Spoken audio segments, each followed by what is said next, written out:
ఓం సాయిరామ్.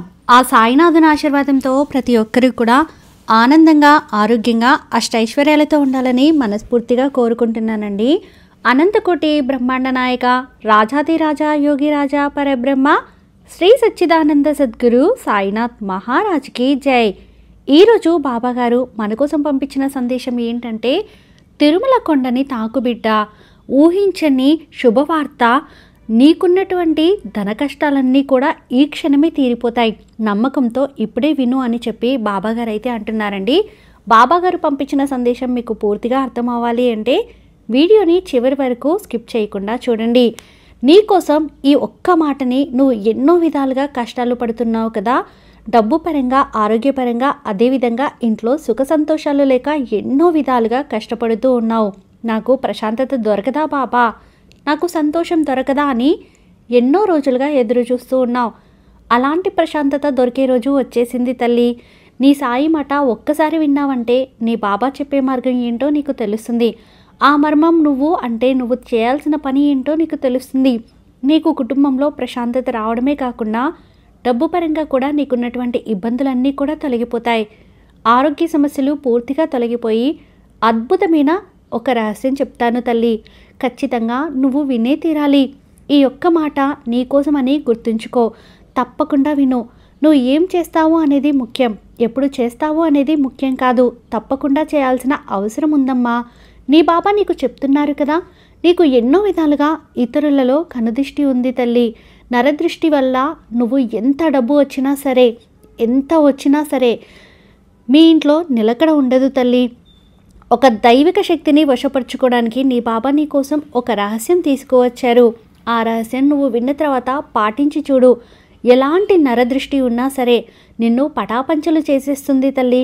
ఒక సామెత విన్నావు కదా, నరదృష్టికి నల్లరాయి అయినా పగిలిపోతుంది అని. అలాగే కల్మషం లేని సాయి బిడ్డవు నువ్వు తట్టుకోగలవా? లేవు కదా. అందుకే నీ సాయి బిడ్డవైనా నీకు ఈ రహస్యం చెప్పాలని వచ్చాను. ఖచ్చితంగా నువ్వు విని తీరాల్సిందే తల్లి. నీకు హెచ్చరికగా చెప్తున్నాను. ఎందుకు చెబుతున్నానో అర్థం చేసుకో తల్లి. స్నానం చేసే నీటిలో ఒక 3 వస్తువులని వేసుకో. ఏ రోజు వేసుకోవాలంటే వారానికి ఒక్కసారైనా సరే ఈ 3 వస్తువులను వేసుకో తల్లి. ఆ వస్తువులు ఏంటో తెలుసా? 3 లవంగాలు, అలాగే 2 యాలకులు, కొంచెం పచ్చకర్పూరం. ఈ 3 వస్తువులు వేసుకో. ఇంకా కుదిరితే లక్ష్మీ స్వరూపం అంటే లక్ష్మీనారాయణ స్వరూపం తులసి దళాలు ఒక 3 వేసుకో తల్లి. అవి నీటిలో వేసుకొని ఒక 10 నిమిషాల తర్వాత స్నానం చేయి. నీకున్నటువంటి ఎలాంటి నరదృష్టి అయినా సరే పూర్తిగా తొలగిపోతుంది. ఆ నరదృష్టి తొలగిపోతే నీకు దైవిక శక్తి అనేది ఏర్పడుతుంది. ఆ శక్తి వల్ల నీకు ఎలాంటి ఆపదలు రావు, ఎలాంటి నష్టాలు రావు, ఎలాంటి ఆరోగ్య సమస్యలు కూడా రావు. నువ్వు అంటావు, నీ ఆరోగ్య సమస్యలతో బాధపడుతూ పోరాడుతూ ఉన్నాను కదా బాబా, అంతా కూడా నీకు తెలుసు కదమ్మా అని చెప్పి నువ్వు ఒక గ్లాస్ నీటిలో రాత్రి వేసి పెట్టుకో తల్లి. ఒక గ్లాస్ నీరు తీసుకుని అందులో 2 యాలకులు, 3 లవంగాలు, కొంచెం ఒక 3 తులసి దళాలు, అలాగే కొంచెం పచ్చకర్పూరం వేసి మూత పెట్టి పక్కన పెట్టేసుకో. ఉదయం స్నానం చేసే దాంట్లో ఆ నీటిని మాత్రం ఉంచుకుని ఆ యొక్క 3 యాలకులని ఎవరూ తొక్కని ప్రదేశంలో, లేదంటే ఒక చెట్టు మొదట్లో వేసేసి ఆ నీరంతా కూడా అందులోనే, ఆ రసమంతా కూడా నీరు గ్రహించి ఉంటుంది కదా, ఆ నీటిని స్నానం చేసే నీటిలో కలిపేసుకో. అప్పుడు స్నానం చేసే నీటిలో వస్తువులు వేసుకో. నీకున్నటువంటి కనుదృష్టి ఏదైతే ఉందో మొత్తం తొలగిపోతుంది. చిన్న రహస్యం నువ్వు పాటించి చూడు తల్లి, అద్భుతమైనట్టి భవిష్యత్తు నీకు ఉంటుంది. ఒక దైవిక శక్తి అనేది లభిస్తుంది. దైవానుగ్రహం నీకు ఉన్నప్పుడు ఎలాంటి కష్టాలు కూడా నీకు దరిచేరవు తల్లి. ఒక శుభవార్త కూడా వినపడుతుంది. అది ఎప్పుడూ కాదు, గురువారం రోజునే మంచి శుభవార్తను వినబోతున్నావు. ఆ శుభవార్త నువ్వు ఎన్నో రోజులుగా ఎదురు చూస్తున్నటువంటి శుభవార్త నీ చెవిన పడుతుంది తల్లి. నీ ముఖంలో ఆనందం అనేది వస్తుంది. నీ జీవితంలో ఆనందాలు వెల్లివిరుస్తాయి. ఖచ్చితంగా నీ బాబా యొక్క అనుగ్రహం ఉంటుంది. ఎప్పుడైతే తిరుమల తిరుపతి దేవస్థానం యొక్క కొండను తాకావో నీకున్నటువంటి కష్టాలు, సమస్యలు అన్నీ కూడా తొలగిపోయి సంతోషంగా ఉంటావు తల్లి అని బాబాగారు అయితే అంటున్నారండి.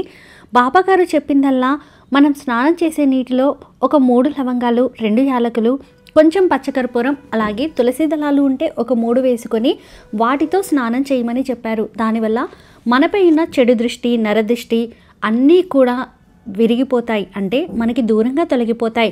నరదిష్టి వల్ల మనం ఎన్నో అనుకున్నటువంటి పనులను చేయలేకపోతూ ఉంటాము. అవన్నీ కూడా ఆటంకాలుగాన మనకు కనిపిస్తూ ఉంటాయి. ఏ పని మొదలుపెట్టినా ఏదో ఒక ఆటంకం రావడం, ఏదో ఒక ఇబ్బంది పడడం జరుగుతూనే ఉంటుంది. అలాంటి ఇబ్బందులన్నీ దాటిపోవాలి అంటే మీరు ఈ చిన్న పరిహారం చేసి చూడండి. తప్పకుండా మీకు దైవిక శక్తి అనేది ఏర్పడుతుంది. మీ చుట్టూ ఉన్న చెడు దృష్టి అన్నీ కూడా తొలగిపోతాయి. బాబాగారు ఎప్పుడూ కూడా తన బిడ్డల ఆరోగ్యం కోసం, సంతోషం కోసం, ఆనందం కోసం ప్రతి ఒక్కటి కూడా మనకి సందేశాల రూపంలో అందిస్తూ ఉంటారు. బాబాగారు ఏది చెప్పినా కూడా మన కోసమని మనందరికీ తెలిసిన విషయమే. అయినా కూడా మరొక్కసారి బాబాగారి మీద నమ్మకంతో ఈ ఒక్క పని చేసి చూడండి. మీరు ఏ రోజు చేసినా పర్వాలేదు. రాత్రిపూట ఒక గ్లాస్ నీటిలో వాటిని నానబెట్టుకొని ఉదయాన్నే వాటన్నిటినీ తీసి పక్కన పెట్టేసి వాటిని చెట్టు మొదట్లో కానీ లేదా ఎవరు తొక్కని ప్రదేశంలో కానీ వేసేసి ఆ నీటిని మీరు స్నానం చేసే నీటిలో కలుపుకొని స్నానం చేయండి. ఇలా చేయడం వల్ల మీపై ఉన్న నరదిష్టి, దృష్టి దోష లోపాలు, నకారాత్మక శక్తులు అన్నీ కూడా తొలగిపోతాయి. ఏది కూడా ఉండదు. మీపై కుళ్ళుకునే వారంతా కూడా వాళ్ళ కుళ్ళు వల్ల మీకు జరుగుతున్నటువంటి అనర్థాలన్నిటి కూడా ఇంతటితో ఆగిపోతాయి. కాబట్టి ఒక్కసారి ఇలా చేసి చూడండి. మీ జీవితంలో మార్పు అనేది ఖచ్చితంగా వచ్చి తీరుతుంది. అలాగే బాబాగారు గురువారం రోజు మన కోసం ఒక శుభవార్తని పంపిస్తాను అంటున్నారు. ఆ శుభవార్త కోసం అందరూ వేచి చూస్తారని నాకు బాగా తెలుసు. మరి మీ శుభవార్తలు ఏంటో, మీరు అందుకున్నటువంటి శుభవార్తల్ని అందరితో పంచుకోవాలి అనుకుంటే కామెంట్ సెక్షన్లో కామెంట్ చేయండి. ఈ వీడియో మీకు నచ్చితే ప్లీజ్ లైక్ చేయండి. మరికొంతమంది సాయి భక్తులకు వీడియోని షేర్ చేయండి. ఫస్ట్ టైం ఛానల్ చూసిన వారు సబ్స్క్రైబ్ చేసుకుని పక్కనే ఉన్నటువంటి బెల్ ఐకాన్ని క్లిక్ చేయండి. ఆ సాయినాథుని ఆశీర్వాదంతో ప్రతి ఒక్కరూ కూడా ఆనందంగా, ఆరోగ్యంగా, అష్టైశ్వర్యాలతో ఉండాలని మరొక్కసారి మనస్ఫూర్తిగా కోరుకుంటున్నానండి. సర్వే జన సుఖినో భవంతు. ఓం